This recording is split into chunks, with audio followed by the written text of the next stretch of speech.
বুকের মধ্যে বইছে ঝড়, জাস্টিস ফর আর্জিকর। বুকের মধ্যে বইছে ঝড়, জাস্টিস ফর আর্জিকর। বাংলায় প্রতিবাদে চিরকাল নাটক হয়েছে, চিরকাল গান হয়েছে, চিরকাল প্রতিবাদের গান হয়েছে। এটা বাংলা, এটা উত্তরপ্রদেশ নয়, এখানে প্রতিবাদের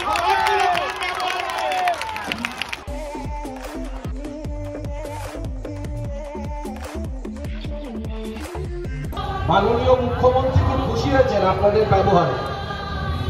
কারণ আন্দোলনের তো তিনটে স্তর আছে, প্রতিবাদ, প্রতিরোধ, তারপর শেষের একটা স্তর আছে তার নাম সংঘর্ষ। মাননীয় মুখ্যমন্ত্রী খুব খুশি আপনারা প্রতিবাদ এবং প্রতিরোধের মধ্যে দাঁড়িয়ে আছেন, সংঘর্ষে যাচ্ছেন না। যে যেভাবে পারে এই বৈশাখী ঘটনার বিরুদ্ধে স্লোগান দেবে, নাটক করবে, গান গাইবে,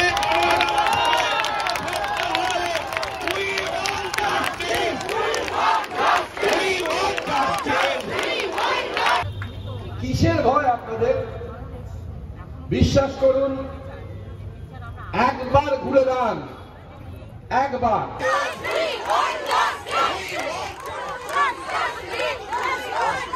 We want justice. We want justice. We want justice. We want justice. কে দেবে জাস্টিস? হাইকোর্টের জাস্টিস দেবে? সুপ্রিম কোর্টের জাস্টিস দেবে? রাজ্যের স্বাস্থ্যমন্ত্রী দেবে? রাজ্যের পুলিশ মন্ত্রী দেবে? রাজ্যের মুখ্যমন্ত্রী দেবে? আমার অভিজ্ঞতাও ঠিক তাই বলে।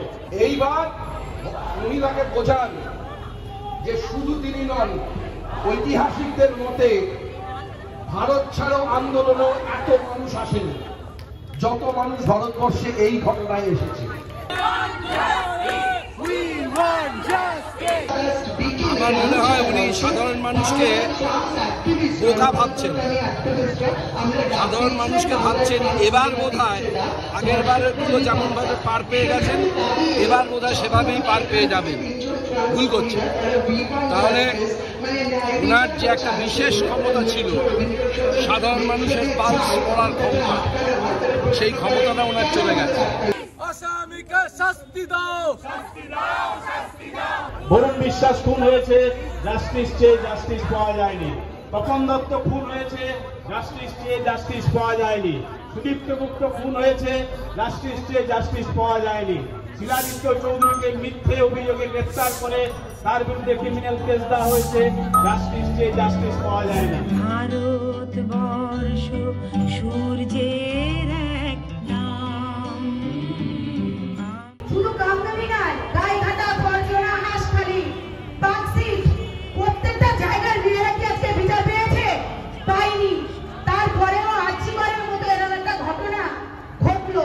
সেই জায়গায় দাঁড়িয়ে আমাদের রাজ্যের মুখ্যমন্ত্রী বিভিন্ন রকম কথা বলছে যে রাজ্যের মানুষরা নাকি আজকে রাজনীতি করার জন্য, আজকে মিডিয়া ফুটেজ পাওয়ার জন্য, আজকে সোশ্যাল মিডিয়ায় ভিউজ বাড়ানোর জন্য আন্দোলনে নামছে।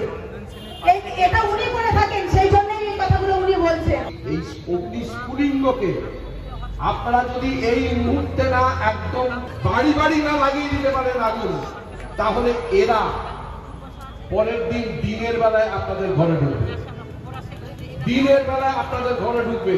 কলকাতা মহানগরীর ঐতিহ্যবাহী সরকারি হাসপাতালে, মেডিকেল কলেজ হাসপাতালে কর্তব্যরত তরুণী পড়ুয়া চিকিৎসককে পরিকল্পনা করে গলা টিপে বুক চেপে তাকে ছটফট করতে করতে করতে করতে তাকে মারা হয়েছে। পোস্টমর্টেম রিপোর্ট থেকে যেটা প্রকাশ্যে বেরিয়ে এসছে। তারপরেও 9 আগস্ট থেকে আজকে 23 আগস্ট সিট হচ্ছে, কলকাতা পুলিশের তদন্ত হচ্ছে, সিবিআই তদন্ত করছে, হাইকোর্ট বলছে, সুপ্রিম কোর্ট বলছে, কিন্তু ওই কোর্টের ঠান্ডা ঘর থেকে বিচার আসবে না। বিচার আসবে এই গণ আদালত থেকে, জনগণের জমায়েত থেকে, জনগণের স্বর থেকে। আমাদের ভাঙা করা তোমার হাতে, এমন অভিমান তোমাদের এমনি অভিমান, বিধির বাঁধন কাটবে তুমি এমন শক্তিমান। শুধু চোখে চোখ রেখে দাঁড়িয়ে দেখুন, মাথা উঁচু করে দেখবেন কেউ নেই, আপনারা আছেন, আপনাদের সঠিক সঠিক দাবিগুলো আছে এবং বাধ্য হচ্ছে নিজেকে নিজের বিরুদ্ধে ঘুরে দাঁড় করাতে। ওই সন্দীপ ঘোষকে এই মমতা ব্যানার্জি রাস্তায় হিড়ির করে টেনে নিয়ে আসবে শুধু গদি হারাবার ভয়। সেদিন আলোক শিখা জ্বলুকা। বাংলা নিজের মেয়েকে চায় বলা এবং বাংলা নিজের ধর্ষককে পিতৃমাতৃশ্রেয় লালন করাকে তীব্রভাবে মহিলা মুখ্যমন্ত্রীকে ধিক্কার জানায়, যিনি কোনোভাবে যিনি ফেল করেছেন এবং বারবার এই ড্যামেজ কন্ট্রোল করা, বারবার সুযোগের সময় বলা যে ও তো দর কষাকষি করছিল, সাজানো ঘটনা, বারবার প্রতি ক্ষেত্রে ভিকটিম ব্লেমিং, ভিকটিম শেমিং করা। তিনি কেন মাতৃশ্রেয় সন্দীপ ঘোষকে কেন তিনি লালন করছে? যেখানে আমরা একটা সেন্ট্রাল অর্গানাইজে দিচ্ছি যে সন্দীপ ঘোষ দুষ্টি লোক, তোমার মাথায় উপুর হোক, মেটাফরিক্যালি, যে এইরকম একজন নির্লজ্জ মানুষ তাকে কেন উনি বারবার আড়াল করছে? এবং আমরা বুঝতে পারছি ক্রিস্টাল ক্লিয়ার কিভাবে মুখ্যমন্ত্রী আজকে বারবার এই ধর্ষণ রাজনীতিকে প্রমোট করছেন বারবার। তিনি 2006 সালে আমাদের গণতন্ত্রের পীঠস্থান বিধানসভা চত্বরে ঢুকে সংবিধানের বই হাতে নিয়ে তার অনুগামী বিধায়কদের উত্তেজিত করে বিধানসভা ভাঙচুর করিয়েছেন। তিনি একটা আস্ত টাটা মোটরসের কারখানাকে গুড়িয়ে দিয়েছেন এবং কর্মসংস্থানকে কবরে পাঠিয়ে দিয়েছেন। তিনি রাজ্যের মুখ্যমন্ত্রী, তিনি রাজ্যের স্বাস্থ্যমন্ত্রী, তিনি পুলিশ মন্ত্রী। তার রাজত্বে যখন এই ধরনের ঘটনা ঘটে, ন্যায় বিচার ওই কোর্ট ঘর থেকে পাওয়ার আশা না রেখে গণ আদালতে সবাইকে এক সুরে সুর মিলিয়ে লড়াইটা জারি রাখতে হবে। দেখুন, আমি সিবিআই এর হাতে আজকে আবার দুর্নীতি তদন্তটাও দেওয়া হয়েছে, খুব ভালো কথা। কিন্তু নারদা সারদা কি হলো? বক্তুইয়ে যে 9টা লোককে, তার মধ্যে 3 বছরের বাচ্চা আছে, 7 বছরের বাচ্চা আছে, 11 বছরের বাচ্চা আছে, প্রথমে রড দিয়ে মেরে তারপর গায়ে আগুন লাগিয়ে দরজা বন্ধ করে দিয়েছে। কি হলো? বক্তুইতে পেলাম, সিবিআই কি দিল? সুতরাং সিবিআই এর উপর ভরসা নয়। আপনাকে বুঝতে হবে বিজেপির মোটো কি। কংগ্রেস এবং বাম মুক্ত ভারতবর্ষ, ভারতবর্ষের সবচাইতে বড় বিপদ হচ্ছে বামেরা। সুতরাং এই সিবিআই বলুন, ইডি বলুন, যাই বলুন, ওই অমিত শাহ, অজিত দোভাল যতক্ষণ না হ্যাঁ বলছেন ততক্ষণ পর্যন্ত কিচ্ছু করবে না। আজ আমাদেরকে বুঝে নেওয়ার সময় এসেছে। তিলোত্তমা শুধু একজন বক্তা, খুন ধর্ষণ হয়নি, একজন এমপ্লয়ি। সে অন ডিউটি অবস্থায় তাকে মেরে ফেলা হয়েছে, তাকে ধর্ষণ করা হয়েছে। কাকে ধর্ষণ করেছেন? কারা করেছেন? এই প্রশ্ন আসবে না? এর যে রাজনৈতিক সমীকরণ, সেই রাজনৈতিক সমীকরণ অনুযায়ী পুরোটা ঘটবে। কিন্তু এবার বোধহয় পশ্চিমবঙ্গের ক্ষেত্রে সেটা ঘটবে না। এবার বোধহয় জনতা দায়িত্ব নিয়ে ফেলবে এবং সেটা যেদিনকে নেবে সেদিন খারাপ একটা সময় তৈরি হবে। তারপরে তো উনি অন দ্য কন্ট্রারি উনি প্রমোশন করছেন যে আরো ধর্ষণ হোক, উনি বারবার ভিকটিম ব্লেমিং করবেন, উনি শেল্টার দেবেন, উনি বলবেন দামাল ছেলেরা ভুল করে ফেলেছে। তাহলে এবার দামাল নাগরিকরা ওনাকে ঠেলে সরিয়ে দেওয়া, দামাল নাগরিকরা ওনাকে ঠেলে আমরা সরিয়ে দিই। তথ্য লোপাট হয়, সত্য লোপাট হয় না। সেই সত্যকে সকলের সামনে টেনে হিঁচড়ে আনতে হবে আমাদের। সাধারণ মানুষ আমরা বিচার চাই। আজকে ধর্ষণদের পাশে আমাদের রাজ্যের মুখ্যমন্ত্রী দাঁড়াচ্ছে। আজকে ধর্ষণদের মুখ্যমন্ত্রী সাপোর্ট করছে। রাজ্যের মুখ্যমন্ত্রী সেই জায়গাটাকে ছোট্ট ঘটনা বলে আক্ষেপ করে। আজকে রাজ্যের চিকিৎসকের যে ঘটনাটা ঘটেছে সেটা ছোট ঘটনা। আমরা যে এই বটাম টিপি, তাতে যারা ইলেক্টেড হয়ে যায় প্রশাসনে, তারা দিনের পর দিন নির্যাতন, অত্যাচার চালিয়ে যাচ্ছে সমস্ত পরিসরে। শিক্ষা, স্বাস্থ্য, সমাজ, সংসার, কোন জায়গায় না, কোন জায়গায় এই গোটা কোট সিন্ডিকেট নেই? বলতে পারবেন কে ভালো আছেন? মুখে হাত দিয়ে বলুন আমি ভালো আছি। বলতে পারবেন না, ভাই কিসের? কেউ সারা জীবন বাঁচবো না। গড়িয়া কাণ্ডহরিতে একটা মিছিল হচ্ছিল, তাতে 4-5টা মেয়ে যাচ্ছিল, তাতে তার পাশে দাঁড়িয়ে দাঁড়িয়ে তৃণমূলের ওইখানকার নেতা সে বলছিল যাচ্ছিস যা, ফেরত আসার পর ওই আর্যিকন্যা হয়ে যাস। এখনো তারা এই হুমকি দিচ্ছে, দেওয়ার ক্ষমতা রাখছে।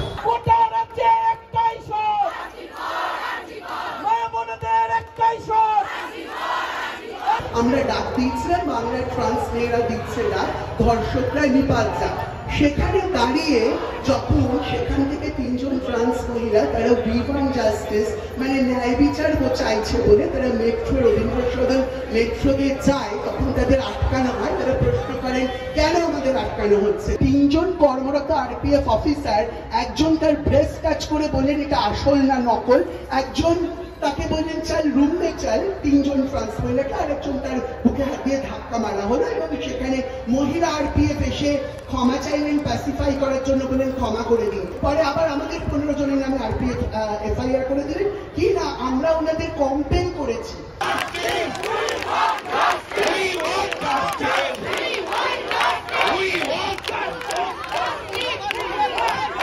ওরা ভেবে নিয়েছে যে এই যে আবার এতদিনের একটা ব্যাক করবে না সুপ্রিম কোর্টে, আমরা বোধহয় চুপ করে যাব। একবার দেখিয়ে দিন পশ্চিম বাংলার মানুষকে আপনি জেলে নিতে হবে।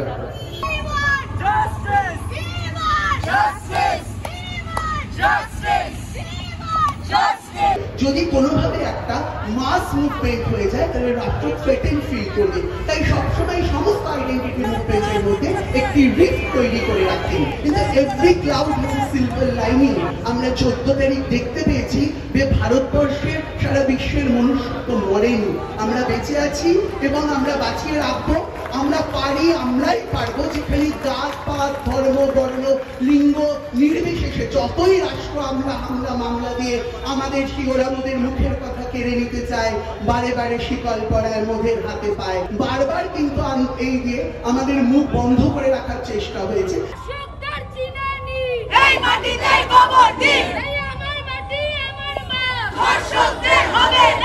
শুধুমাত্র কয়েকজন অত্যন্ত বেনিফিশিয়ারি ওনাদের প্রশাসনরা এবং মন্ত্রীরা ছাড়া আমার মনে হয় তৃণমূলের একটা বড় অংশ তারা এই রাত দখল থেকে শুরু করে সব কটাই পিছিয়ে আছে।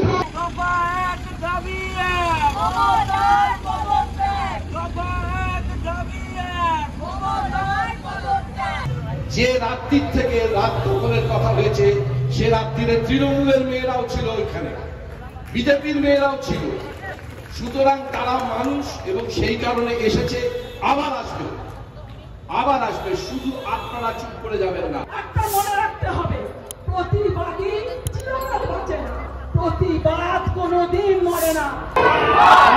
বাংলা দেখার জন্য ধন্যবাদ। আজকে আমরা এসেছি গণ আন্দোলন করার জন্য। এটা গণ আদালত শেষ হয়ে গেছে, এবার মিছিল যাচ্ছে যাদবপুরের দিকে। আপনারা বেশি করে আমাদের ডিন বাংলা দেখবেন, লাইক করবেন, সাবস্ক্রাইব করবেন, ডিন অ্যাপ ডাউনলোড করবেন যাতে আপনারা পোলিংয়ে পার্টিসিপেট করতে পারেন। ধন্যবাদ।